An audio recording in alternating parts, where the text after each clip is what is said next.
गुजरात चुनाव और हिमाचल प्रदेश चुनाव में हुई बीजेपी और कांग्रेस पार्टी की जीत का जश्न इंदौर में मनाया गया।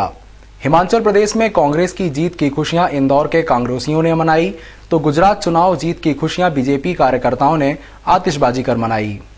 हिमाचल प्रदेश में कांग्रेस की जीत पर खुशियां मनाते, आतिशबाजी करते और मिठाइयां बांटते ये लोग कांग्रेस के कार्यकर्ता हैं। इनका मानना है कि हिमाचल प्रदेश की जीत ने साबित कर दिया कि देश की जनता अभी भी मनमोहन सरकार और सोनिया गांधी की नीतियों को पसंद करती है। साथ ही गुजरात में बीजेपी की जीत पर इंदौर कांग्रेस अध्यक्ष का मानना है कि अहंकार में चूर जो व्यक्ति देश की कमान संभालने की सोच रहा है, वह अपने ही घर में पिछला प्रदर्शन नहीं दोहरा पाया। इस बात में उन्होंने नरेंद्र मोदी की ओर इशारा किया है। यहाँ पर भारतीय जनता पार्टी ने शिकस्त खाई, जहाँ पूरे देश में ढिंढोरा पीटा रहा था कि अगला प्रधानमंत्री कौन होगा, अगला प्रधानमंत्री नरेंद्र मोदी होगा, विकास पुरुष नरेंद्र मोदी। कहाँ गए नरेंद्र मोदी? 4.5% कांग्रेस का मत प्रतिशत बढ़ा है। कांग्रेस पहले से अच्छी स्थिति में आई है, तो ये सब बात दर्शाती है कि इस देश की जनता आज भी कांग्रेस की नीतियों पर भरोसा करती है। गुजरात चुनाव में बीजेपी की जीत की खुशियां इंदौर के मालवा मिल चौराहे पर आतिशबाजी कर मनाई गईं। बड़ी संख्या में बीजेपी कार्यकर्ता नरेंद्र मोदी के मुखौटे हाथ में लेकर यहां पहुंचे। इस मौके पर कार्यकर्ताओं ने उम्मीद जताई कि गुजरात की जीत ने साबित कर दिया कि नरेंद्र मोदी ही अगले प्रधानमंत्री के उम्मीदवार हैं और देश की जनता उन्हें पूर्ण समर्थन के साथ जिताएगी। जनता पार्टी भारी बहुमत से जीती है। ये अभी हाल 2012 के चुनाव है, 2013 में मत पड़े तो छत्तीसगढ़ में भी हम लोग भारी मतों से चुनाव जीतेंगे हैं। भारतीय जनता पार्टी का एक तरफा जब चल रहा है, निश्चित रूप से आने वाले समय में जो भ्रष्टाचार का मुद्दा है और विदेशों में जो हमारा जमा धन है वो वापस आने के लिए भारतीय जनता पार्टी प्रयास कर रही है। इन्हीं मुद्दों को लेकर सरकार, कांग्रेस की सरकार, देख रहे हो आप दिल्ली में जिस प्रकार की घटनाएं होती जा रही है, अपने कम से एक बच्चे के संग में बलात्कार हुआ, बलात्कार की घटनाएं, कांग्रेस का शासन, वहाँ पर प्रदेश में भी कांग्रेस का शासन और केंद्र में भी कांग्रेस का शासन होने के बावजूद वहाँ पर इस प्रकार की घटनाएं हो रही है। देश की जनता बड़ी दोनों राज्यों के चुनाव के नतीजों ने दोनों ही पार्टियों के कार्यकर्ताओं में जोश भर दिया है। अब देखना यह है कि यह जोश कार्यकर्ताओं में कब तक बना रहता है। बीती रात नेहरू नगर में किसी अज्ञात सिरफिरों ने घर के बाहर खड़ी 2 बाइकों में आग लगा दी और फरार हो गए। पुलिस अब उनकी तलाश में लगी हुई है। बीती रात नेहरू नगर क्षेत्र में सिरफिरे बदमाशों ने राजेश और ब्रजेश पांडे नामक व्यक्तियों की घर के बाहर खड़ी बाइकों में आग लगाकर भाग गए।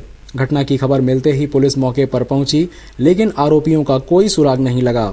घटना की जानकारी देते हुए ब्रजेश पांडे ने कहा, आग लगा दी है रात में कुछ लोगों ने। आग 2 बजे टाइम में आग लगाई गाड़ी में। अच्छा, कितनी गाड़ी में आग लगी? 2 गाड़ियों में। 2 व्हीलर? 2 व्हीलर में। कब की घटना? रात के 2 बजे के समय। 2 बजे? जी। पूरी गाड़ी में? पूरी गाड़ी आपके सामने देखो, एक जली हुई है, एक थोड़ी जली है। छावनी क्षेत्र में ब्राइट स्कूल के छात्र के साथ स्कूल की शिक्षिका द्वारा मारपीट का मामला सामने आया है, लेकिन स्कूल के प्राचार्य ने टीचर का बचाव करते हुए ऐसी किसी भी घटना से इनकार किया। ब्राइट स्कूल में पढ़ने वाला छात्र सुनील पुरोहित को गुरुवार की सुबह एक किताब नहीं लाने की वजह से उसकी क्लास टीचर ने मारपीट कर धूप में खड़ा कर दिया, जिसकी वजह से छात्र नीचे गिर पड़ा। इस बारे में उसके पिता का कहना था कि घटना की सूचना मुझे मेरे बड़े बेटे से मिली। मैं तुरंत स्कूल आया और अपने बेटे को लेकर डॉक्टर के पास गया। उसके पास एक किताब नहीं थी, इसके लिए मैंने स्कूल के प्राचार्य को पूर्व में सूचित कर दिया। साथ ही इस घटना की आपत्ति भी दर्ज करवा दी। डॉक्टर इसने बताया मैडम ने मेरे को मारा क्योंकि बुक्स नहीं दी, जबकि मैं प्रिंसिपल से 3 बार कंप्लेन कर चुका था कि इसको बुक्स दिलवाई जाए या फिर मुझे एड्रेस दिया जाए, मैं बुक्स मंगवा लूँ। और वो बुक्स नहीं मिली तो मैंने को उन्होंने बोला जेरोक्स करके मैं दिलवा दूंगा। बच्चा उनके पास गया, फिर भी उन्होंने जेरोक्स करवा के नहीं दी। उधर स्कूल के प्राचार्य आशीष वर्मा का कहना था कि हमारे यहाँ छात्रों के साथ मारपीट नहीं की जाती। हमने सभी टीचरों को इस बारे में कड़े निर्देश दे रखे हैं। क्या पूरा घटनाक्रम है? क्या जो एग्जैक्टली ऐसा कुछ भी नहीं हुआ था। बच्चे ने किसी कारण से टीचर ने बाहर के खड़ा किया हुआ था क्लासरूम के 3 या 4 बच्चों को। 4 बच्चों में आपस में धक्का मुक्की हुई थी और ऐसा कुछ भी नहीं हुआ था। चारों बच्चों को मेरे पास नीचे भेज दिया गया था, क्योंकि बच्चा नीचे आने में थोड़ा सा घबरा गया और कोई बात नहीं। मारा पीटी जैसी कोई घटना नहीं हुई है। बच्चा बता रहा है कि मैडम ने मारा। नहीं मारा इन द सेंस कि यदि एक पुश देकर क्लास के बाहर खड़ा किया होगा तो उसको यदि मारना समझ रहा बच्चा तो वो हुआ। बाकी टीचर कह रही कि किसी तरीके से स्कूल नहीं किया, मारा नहीं। आपको मालूम है सुप्रीम कोर्ट की गाइडलाइन है बिल्कुल बिल्कुल हमने अच्छी तरह पूरी जानकारी, और हमारे विद्यालय में भी हमने सभी टीचरों को निर्देश दे रखे कि किसी प्रकार की भी मानसिक और शारीरिक प्रताड़ना ना ही दी जाए बच्चों को। गुरुवार की दोपहर को सिलावटपुरा चौराहे पर सिपाही द्वारा एक अल्पसंख्यक वाहन चालक युवक के साथ मारपीट करने के मामले में तूल पकड़ लिया। युवक के परिजन ने सिपाही पर शराब पीने का आरोप लगा दिया। अफसरों ने उसे मेडिकल के लिए भेज दिया। गुरुवार को संवेदनशील इलाके में पीसीआर वैन में तैनात सिपाही राजेश ने बाइक पर आ रहे मोहम्मद हुसैन नामक युवक को रोका और गाड़ी के कागजात मांगे। इस पर दोनों के बीच विवाद हुआ। राजेश ने हुसैन के साथ मारपीट की तो वहां हंगामा खड़ा हो गया। घटना की जानकारी देते हुए राजेश का कहना था कि मुझे वाहन संदिग्ध लगा, इसलिए इसे रोककर कागजात मांगे तो यह विवाद करने लगा। इस पर मैंने उसे 2 थप्पड़ मार दिए। इससे मेरी कोई पुरानी रंजिश नहीं है। एक संदिग्ध गाड़ी लगी थी मेरे को देखी हुई, जिसको मैंने चेक करना चाहा और चेक करने पे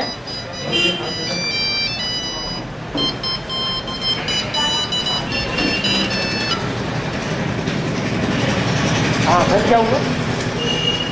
उसके बाद पेपर कंप्लीट नहीं थे और फिर मैंने उसको थाने पे लेके आना चाहा तो उसने थोड़ी सी बदतमीजी करी मेरे से, तो मैंने 1-2 चंकट उसको मारे और उसके बाद जब पुलिस ने लेटा था थोड़ी इकट्ठी कर ली थोड़ी सी वहाँ पर, बस इतनी सी बात। क्या आपसे मारपीट हुई? पीड़ित युवक का कहना था कि मेरे पास पूरे कागजात थे, इसके बाद भी मुझे मारा गया। राजेश शराब पिए हुए था। क्या ड्रिंकिंग में दारू ड्रिंक करे थे? अच्छा, कौन करा हुआ था ड्रिंक? क्या नाम है उसका? और कब की ये घटना है? आधे। तो जब आपके पास पूरे सामान थे, सब कागजात थे, तो भी क्यों उसने क्या क्या डिमांड क्या थी उसकी, क्या मांग रहा था वो आपसे? बस अकड़बाजी अकड़ रहा था। मैंने बोला सर कोई चेकिंग तो चल ही नहीं रही है अभी। हाँ। मैंने फिर भी उसके बावजूद में मैंने बता दिया उनको। हाँ। उसके बाद बोले कि चलो ठीक है थाने चलो। मैंने थाने के वजह सर सब पता है। उसके बाद 2 थप्पड़ मार दिए मैंने। ये आपका नाम बताएं? मोहम्मद मुख्तार। क्या करते हो मोहम्मद भाई? क्या करते हो? वेल्डिंग का काम।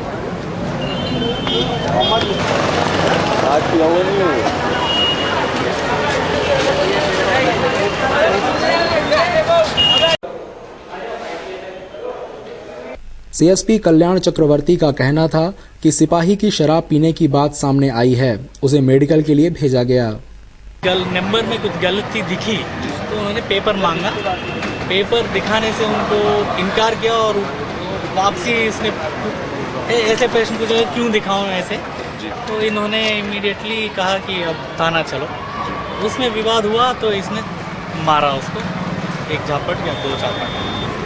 इसी टाइम पे उसका पिताजी आ गया। पिताजी का कहना है, उस लड़के का, लड़का तो नहीं मिला मुझे, उसका पिताजी का कहना है कि ये यहाँ बैठ के उससे थोड़ा रोज़ कुछ पर्सनल विवाद चल रहा है, तो उससे इसने कागज़ दिखाने पर भी कुछ ये वो कह के विवाद उत्पन्न करने का स्थिति ये किया, तो इसलिए वो ऑब्जेक्ट कर रहे थे सब लोग। इसको प्रॉब्लम नहीं है क्या, तो हम इमीडिएटली यहाँ आए, अभी सबको मेडिकल टेस्ट के लिए भेज रहे हैं ताकि कंफर्म हो जाए कि अगर इसका गलती है तो इसके ऊपर सब एक्शन। क्या नाम है इनका? नाम क्या है? अभी बात किया तो ठीक ही था, कुछ भी गलत नहीं।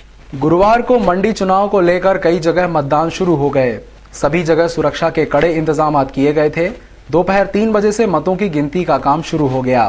परिणाम देर रात तक सामने आने की संभावना है। इंदौर जिले के चारों मंडियों के 48 पदों के लिए 134 उम्मीदवारों के भाग्य के फैसले के लिए गुरुवार सुबह 7 बजे से मतदान प्रक्रिया शुरू हुई। शहरी क्षेत्रों में सुबह धीमा मतदान हुआ। चुनाव के मद्देनजर पुलिस ने सुरक्षा के कड़े इंतजाम किए थे। मुख्य संघर्ष भाजपा और कांग्रेस के बीच में है। इसके लिए 415 मतदान केंद्रों पर वोटिंग हुआ। दोपहर 3 बजे से मतों की गिनती प्रारंभ हुई। परिणाम देर रात तक आएंगे। सुरक्षा को लेकर एसपी अनिल कुशवाहा का कहना था, आपको लग रहा है कि पहले सुरक्षा ढिलाई है कि पहले हम महसूस कर रहे होंगे, पर पूरी पुलिस व्यवस्था पर्याप्त है यहाँ पे। और आपको बता दूं कि मैं हर 4-5 बूथ के बीच में एक पेट्रोलिंग पार्टी लगी है, जिसमें एक अधिकारी से 4 कर्मचारी हैं।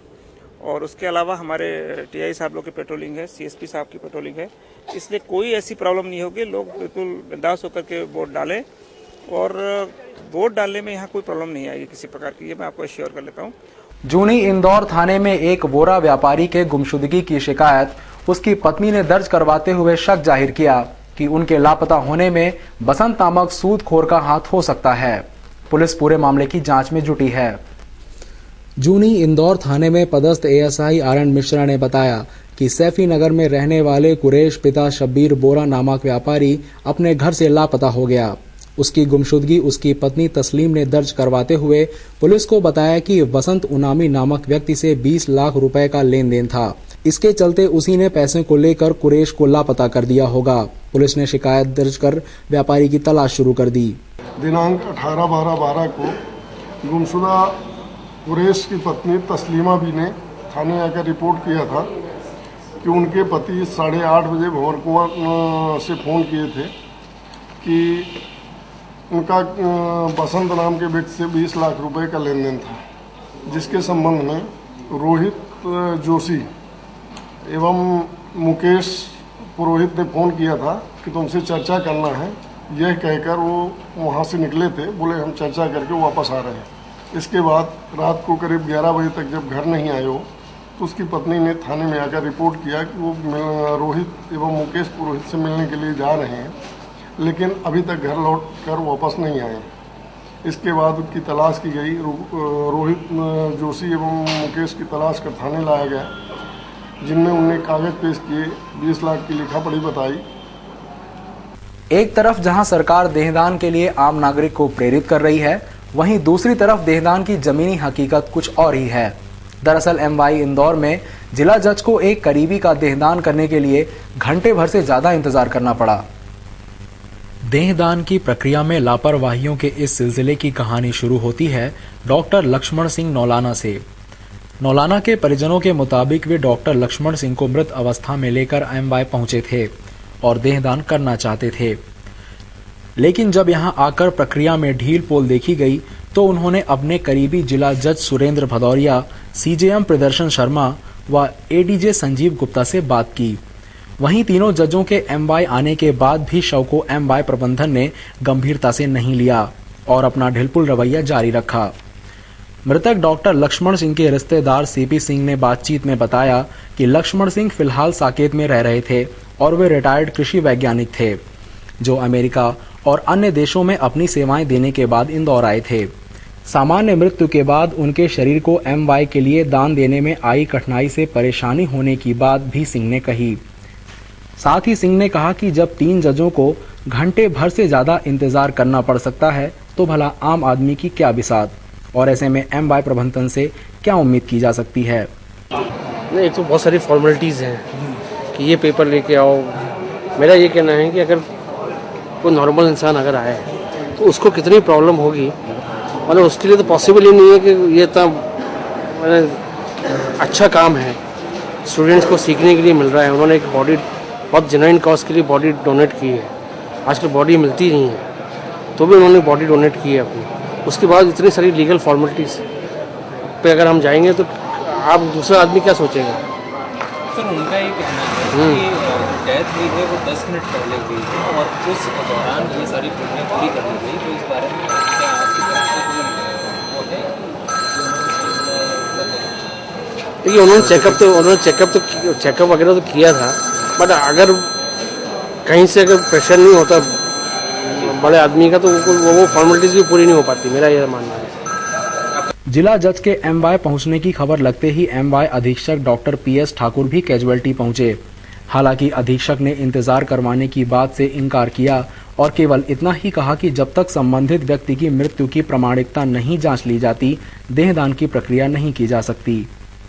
तब उसको डोनेशन का आई डोनेशन हो रहा है अभी, इसके बाद फिर वो बॉडी डोनेट करेंगे। मतलब ऐसा कुछ नहीं था कि वो कह रहे थे प्रोसेस लेट हो गया? नहीं, प्रोसेस लेट नहीं है। एक्चुअली क्या है कि वो लाए थे तो उनको लग रहा था कि ही इज डेड, लेकिन वो एक्चुअली ही इज गास्पिंग, तो उसको टर्मिनल स्टेज में रिकवर करने की कोशिश की थी। इसके बाद ही उनको लिया गया। हो रहा है। अब पहले आई डोनेट हो रही है, इसके बाद फिर बॉडी डोनेट क्या हो जाएगी प्रोसेस। तो सर जो जैसे जनरल प्रोसेस रहता है वो क्या रहता है? ये डेथ सर्टिफिकेट जरूरी होता है इसमें, तो उसका कितना वक्त जो एक अमूमन माने कि कोई आता है जैसे एक्स पर्सन नहीं, देखिए क्या होता है इसमें डेथ सर्टिफिकेट दो तरह के हो सकता है, या तो किसी डॉक्टर एग्जामिन कर रहा हो जैसे अभी हुआ, या फिर जो फैमिली फिजिशियन जो देखता रहता हो नेचुरल डेथ है तो उसको सर्टिफाई कर सकते हैं, दो तरीका है इसमें। तो ये गास्पिंग स्टेज में लाए थे, इनको ये लगा कि ब्रॉड डेड है, लेकिन एक्चुअली ब्रॉड डेड नहीं थे वो। बहरहाल देहदान करने के लिए सरकार कितने ही प्रयास करे, लेकिन इस घटना से इतना साफ हो चुका है कि अगर एक व्यक्ति की देहदान के लिए 3 जजों को एमवाय आना पड़े तो एमवाय के ढील रवैये का अपने आप में सबसे बड़ा सबूत है। और जब तक खुद न्याय के मंदिर कहे जाने वाले न्यायाधीश परेशान हों तो भला आम आदमी की एमवाय में आने की क्यों हिम्मत होगी? इसका जवाब एमवाय प्रबंधन को आने वाले वक्त में देना होगा।